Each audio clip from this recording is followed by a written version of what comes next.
Indewo, hello. Keduki Mere, how are you doing? Adima, I'm doing fine. So hopefully you're doing well. And thanks for joining me, those that have been faithful to learning the Igbo language with me over this year, 3 or 4 months now, that I've been learning my ancestral tongue, which really is the ancestral tongue of most African Americans. So it's to our advantage to learn these cultures and traditions from our ancestry and incorporate them in our homes and be able to speak our language of ancestors that we have been denied so long in order to do. But of course, I do these in small portions, just 10 words at a time. And just going to continue the topic entitled Inka na Intorondo, which means arts and entertainment in Nigerian Igbo language of Southeast Nigeria. So again, this is arts and entertainment, which is Inka is arts, Na is and Intorondo is entertainment. So again, we're going to be doing Inka na Intorondo, arts and entertainment. Just 10 words, quick hitter lesson today. And again, just show my picture really quickly because you can't see me on camera. So that was me after coming back my second trip to Nigeria in 2019. So we'll go ahead and get started. As we scroll down in my presentation to the word currently that we need to be studying. All right, so the first word is for musical. It will be Ihe A-Gwu, musical. Ihe A-Gwu, musical. And again, you have special characters. I'm just going to use English pronunciations of the letters. Of course, that's not the way you say them in Igbo, but I'll just keep it simple. That first letter, that I with the dot underneath, is a diacritic, which gives it a different pronunciation than what you're used to in English. So it's like you would say ink, ink, ink. So you're having that real high E sound. So it's E hey, and the E's make an A sound in Igbo. So that's why I'm saying E hey. And then the last word is egwu. So put it all together, you have E hey egwu, which means musical. And literally breaking that down, Ihe means a thing, and egwu means music. So when you talk about certain concepts, you actually have to start with the word ihe so that you tell the speaker you're talking about something that exists as a thing, and then you describe what type of thing it is. And that's why you use egwu to say music. So you're saying a thing that's music, which means a musical in the context of your arts and entertainment aspect of the Igbo language, again, of Southeast Nigeria. So it's ihe egwu, musical. Again, one more time. You can say it with me. It makes it easier because your mouth doesn't always want to say what your mind is thinking. So you kind of got to make them work together, and that you only do that through practice. So it's Ihe A-Gwu, musical. All right, the second word is really made up of three, and it's the word for musician in Igbo is Aun-Yea. And that first word, Aun-Yea, again, it has a special character, that O to dot underneath. Again, we call that a diacritic, which gives it a special sound. It's just like you would say the word auto. So it's like oh. So it's Aun-Yea.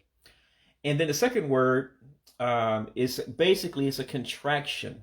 And so you don't say all of it. You drop that A. So the second word looks like you would say na-eti, but it's actually na-eti.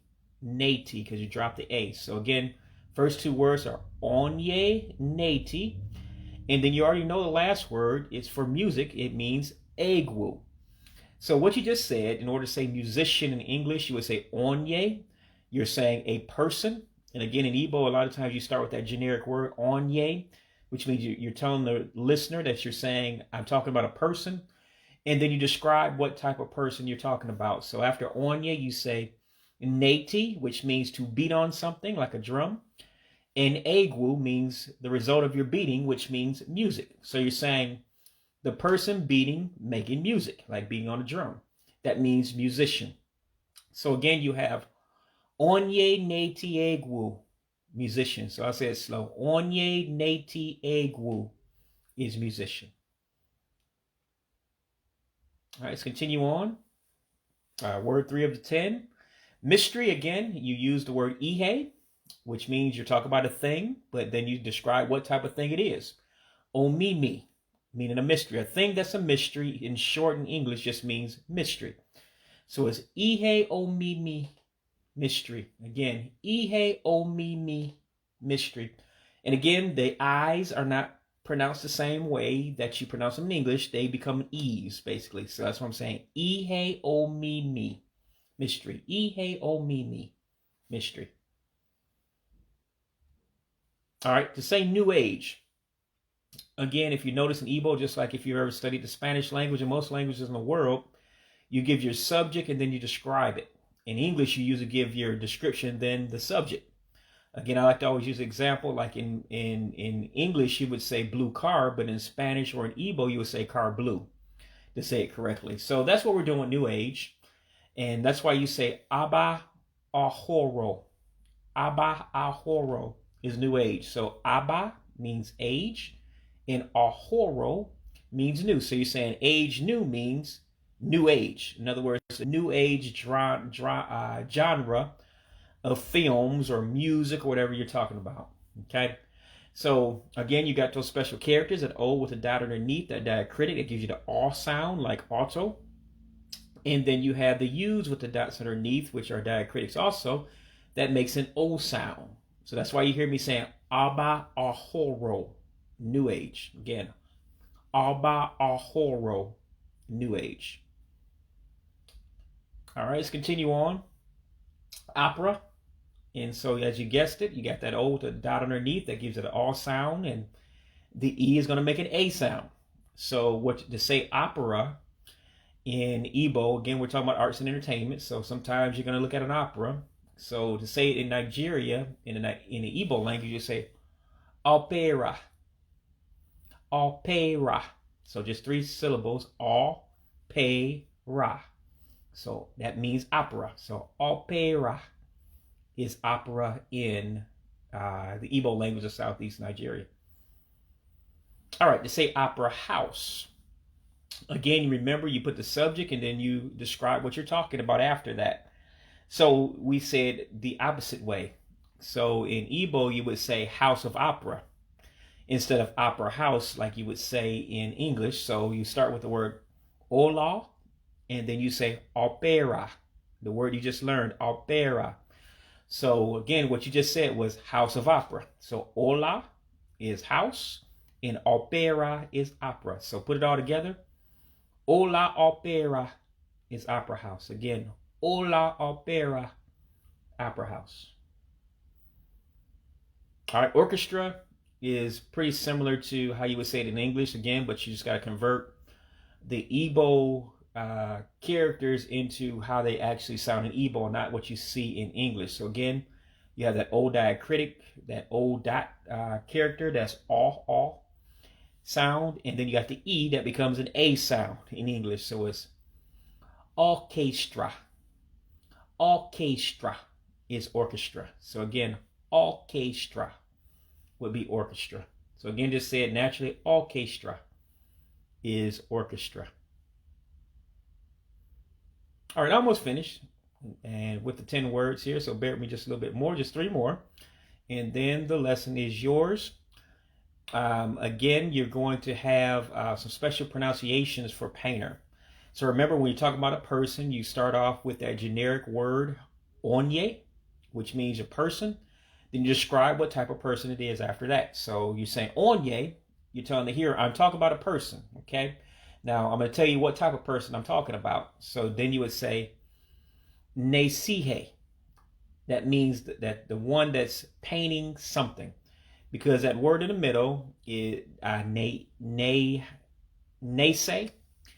That actually means to paint, and ihe means something, an object.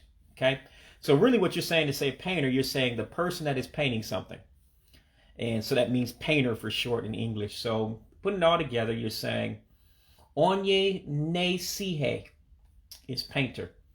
And again, you got this a little more complicated because you have to drop some letters. You have to drop that A. And so you're not, instead of saying na-ese, you're just saying na-se. Like a contraction. You're making it shorter like we do in English all the time. Okay? All right, so again, it's Aun-Yea Nah-See. Excuse me, I said it incorrectly. Aun-Yea Nah-See Hay, painter. Again, Aun-Yea Nah-See Hay, painter. All right, one of two, last two. So again, we're going to talk about how to say a pianist, one that plays the piano. So as you've guessed, as we've gone through all these different types of characters, you start again with the word Aun-Yea, meaning you're talking about a person. And if you ever notice with these words that starts with N-A, na, and that apostrophe and then a word, you always drop that A. So that's why I'm not saying na-apa, I'm saying na-pa. That makes sense to you in a minute. So it's Aun-Yea Nah-Pau Pee-Ah-Noe. Aun-Yea Nah-Pau Pee-Ah-Noe is pianist. So again, let's break it down to make it make sense. Aun-Yea, which means the person. Nah-Pau, which means playing. And piano is piano. Okay? So you're saying the person playing the piano, and in short, you would say pianist in English. So again, one more time, you can try to say it with me. And remember, I'm only been studying this language for about a year and 3 or 4 months, so I'm still making mistakes, and I'm a rookie, and you know, I just practice every day to get it out, and I'm still making mistakes along the way. So don't feel bad if it's not natural to you. It's not supposed to be natural to you if it's not your native language that you were born into. Again, this is a second language for me, not a native language. All right, so it's Aun-Yea Nah-Pau Pee-Ah-Noe, pianist. All right, last one, like to play an instrument, play a movie, you know, anything, like to stream it, you would say ejije, play. Ejije, play. So 3 syllables. Remember the E's make an A sound, so I'm saying A, and the I's make an E sound, okay? So ejije is play. So again, thanks for joining me. We'll go ahead and we'll end this video, you know, pretty much right now. But I want to greet you the right way. I want to first say thank you. Imela means thank you. You can also say dalo means thank you. You know, thank you for joining me. And I want to say good night to you. You would say ka chifo for good night. All right, have a good day. God bless you all. Bye-bye.